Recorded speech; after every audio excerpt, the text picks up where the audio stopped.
Hey guys, welcome back to Stitchy Reese Pieces. I am Erica and thanks for being here. Usually I would be giving an update in my videos about all my stitching, and I do have that coming up soon, but I thought today I would do a little tutorial for you. So this will be very much unedited and more like, hey, you're hanging out in my sewing room with me and kind of stitching. I don't have a lot of time to edit. I'd rather be stitching during my off time. I don't like editing, so I will piece a few pieces together, but otherwise this is going to be very like, hey, here's what you do next, like you're hanging out with me. So I have a little tutorial. If you are interested in mill hill kits, now some of you will not like mill hill or won't stitch on perforated paper, and so if that's you, you probably don't need this video. But if you do like mill hill kits, this video, and you're a sewer, this video might be helpful for you. So I had these kits, and this is primarily like the sizing that I'll be using. Is I have the mill hill kits that are, you know, the buttons and beads big kits, and then I have multiple of these little like ornament or magnet size kits. And if you've stitched mill hill before, then you know that the perforated paper, your thread can get caught on it, and it's kind of hard to hold, and you can't really like put it in a frame and like stitch. I have stitched fabric on the edges before, just so I could stretch it into a frame and do two-handed stitching, but that was kind of a pain. And so, excuse me, my allergies are going to be a pain during this too. Anyway, it's not my favorite. I like the patterns, but I don't like having to stitch them or the way that you have to hold them. So I saw online somebody had a magnetic frame.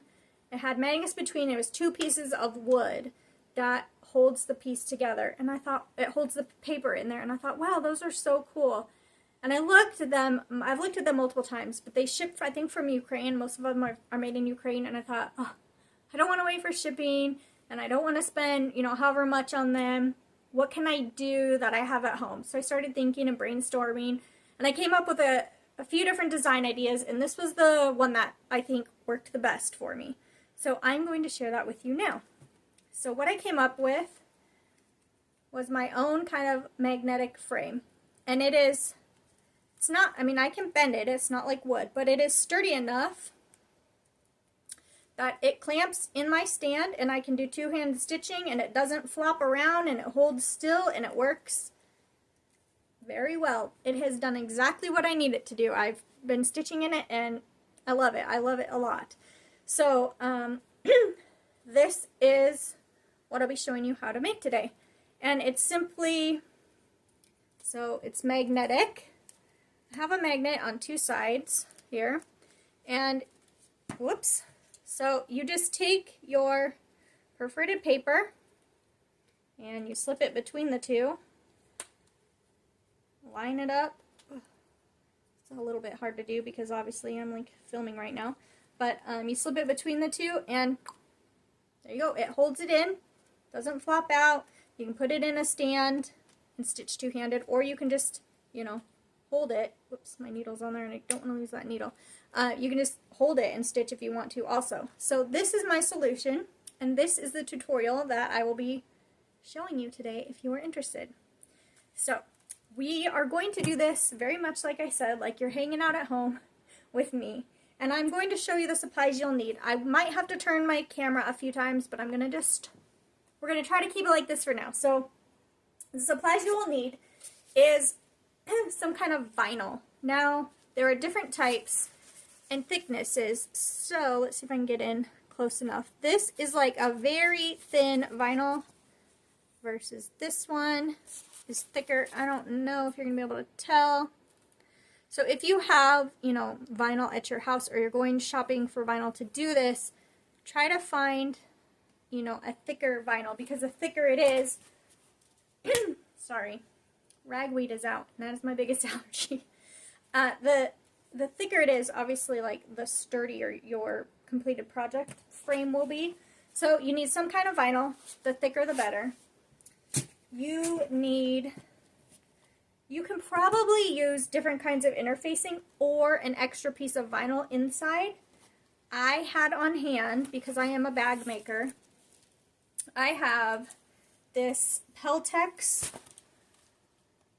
Okay, it's the Pellon 71F Peltrex Ultra Firm One-Sided Fusible. So you don't need it to fuse, but this is the Ultra Firm, okay? So it's pretty thick, and it, you know, see, let's see, it's kind of keeping its shape on its own, you know, it's thick interfacing. Now, like I said, I have this on hand. I obviously have a hole bolt because I'm a bag maker, and so I've used this.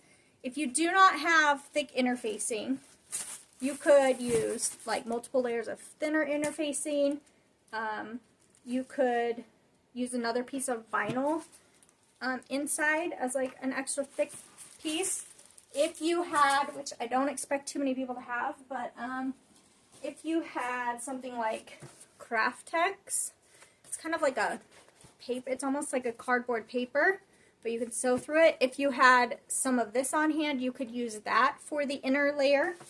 But basically, we're just wanting to like add a layer of thickness and to make it stiffer, okay? So those are the supplies that you will need, along with obviously a sewing machine and magnets. So you will need at least 4 magnets.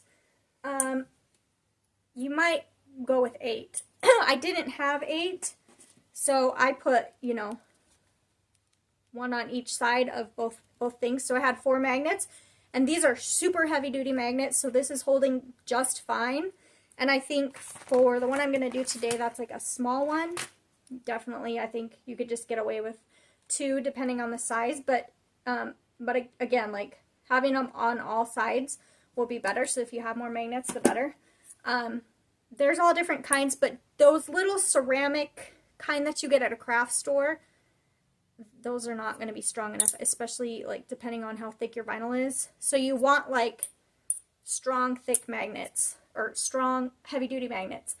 You can get them on Amazon. They have, I can't remember the exact term. They're like I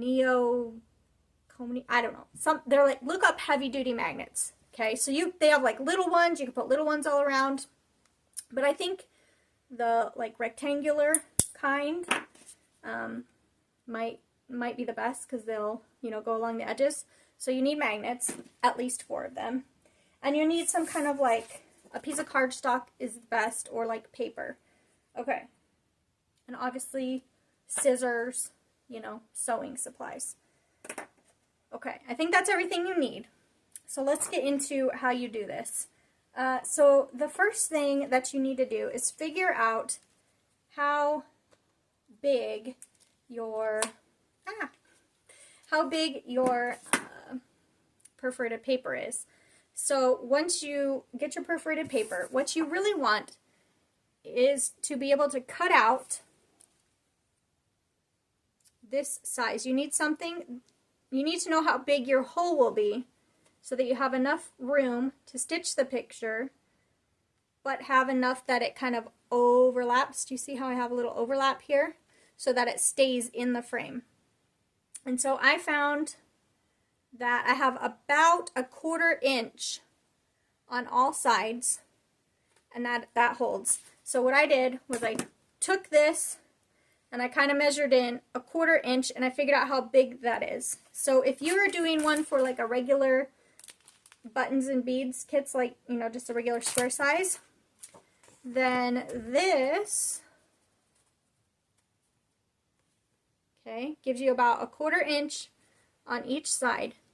And so I made a template. I just cut out a square, and this square is 5 1/4 by 5 1/4. Sorry, I'm like not looking at the camera, I'm looking at my video, so bear with me. But if you're doing one like that, you need a 5 1/4 by 5 1/4 square, and that is to be able to cut out the center stitching area. Okay, so that is for the buttons and beads size. If you have a different size, like this one is finished size is 5 1/4 by 5 1/4, so it's going to fit right in there.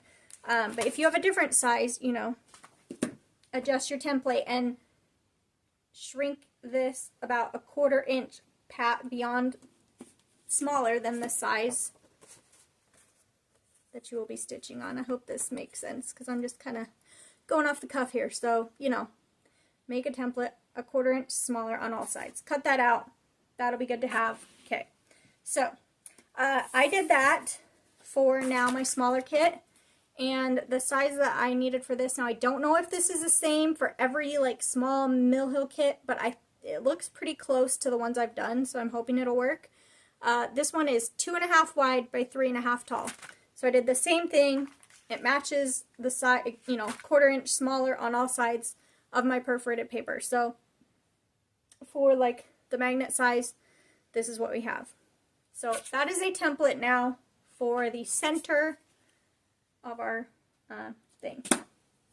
So then you can decide, you know, how wide you want your frame to be. I decided about 1.25 inches to 1.5 inches around all sides was good. And so this piece right here is an 8 by 8 square. So if you do not have a rotary cutter and you're just going to be cutting by scissors, you can make another template that is 8 by 8. So you have a piece of paper that is, 8 by 8. So you could have a piece of paper that is 8 by 8, and then you could just trace and cut all your pieces like that. That's probably an easy way for a lot of you to get an accurate cutting. So you could do another template like that.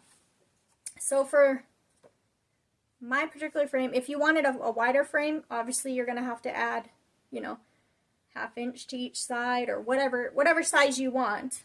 This is how big mine is. The inner is 5.25 by 5.25.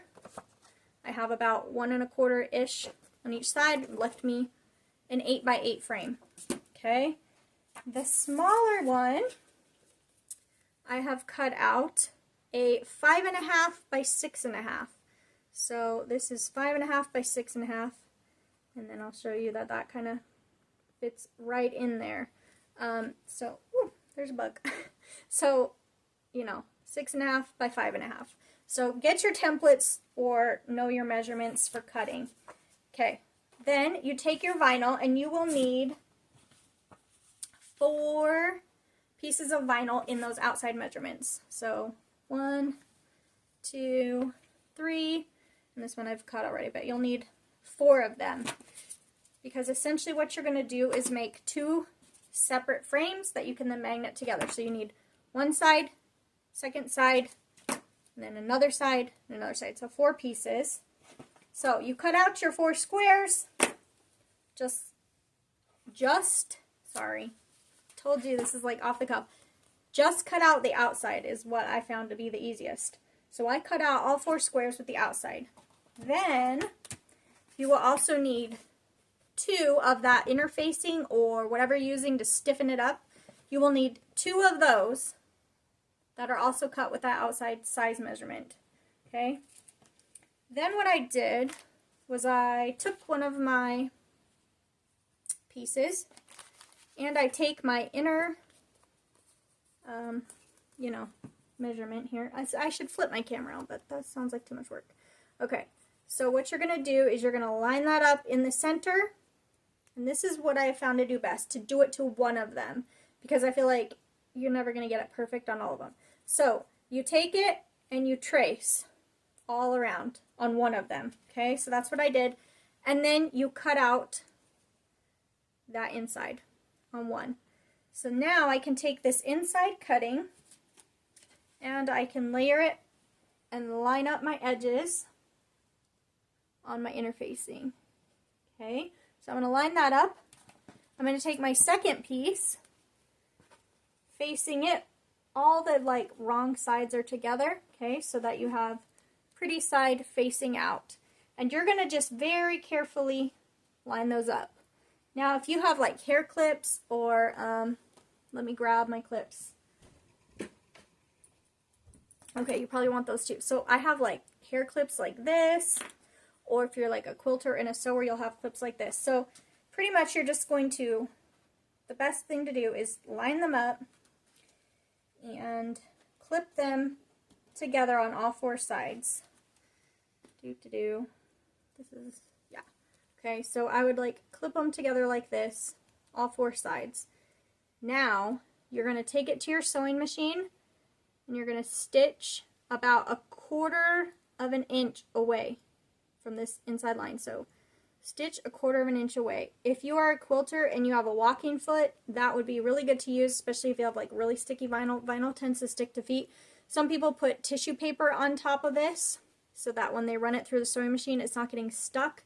I have an industrial sewing machine, so I will show you stitching through it, but a walking foot will help you. So we're going to take this over to the sewing machine, and I'll show you that real fast. Okay, so I'm going to stitch about 1/4 of an inch away from this spot, and I'm going to back stitch to hold my stitches. Just go all the way around about 1/4 of an inch. So I have sandwiched the interfacing or whatever you're using to stabilize it in between there.